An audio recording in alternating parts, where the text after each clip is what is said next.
تو ماموں کے 2-3 سوال جنہوں نے میری زندگی کو بدلا ہے، مجھے یہ احساس دلایا ہے کہ واقعی میں اس دنیا کے اندر ہوں، میرا ایک وجود ہے۔ ماموں کا پہلا سوال کہ بیٹا کچھ لکھ کے رکھا ہے؟ اب میری جانے بلا کہ کیا لکھ کے رکھنا ہے؟ میں نے کہا ماموں روز ہی لکھتا ہوں۔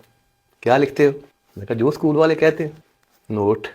کبھی خواب، ارادہ، کوئی سمت اس کے بارے میں سوچا ہے؟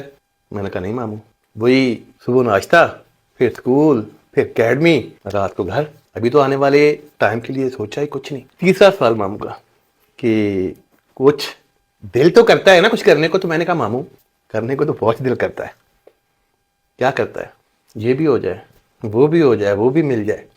ماموں نے کہا، یہ ماموں کا آخری سوال تھا، ماموں نے کہا یہ سب کچھ ہو سکتا ہے، یہ جو تم مانگ رہے ہو نا یہ سب کچھ ہو سکتا ہے، لیکن یہ ایک پوائنٹ جو ہے نا اس کا کہیں سے تو آغاز ہوگا، اور یہ والے پوائنٹ کو اگر آپ نے کہیں پہ نوٹ نہیں کیا، کہیں پہ لکھ کے نہیں رکھا، اس کے بارے میں بار بار سوچا نہیں، تو یہ کوئی ادھر سے آئے گا کوئی ادھر سے آئے گا، اس کے اندر یا تو مکسنگ کرے گا، یا پھر یہ ہے کہ یہ جو آپ کا مقصد ہے، آپ کا پلان ہے، آپ کا خواب ہے، اس سے آپ کو ہٹا دے گا، پھر زبردستی کی جو زندگی ہوتی ہے، سفر ہوتا ہے، اس کے اوپر چلائے گا۔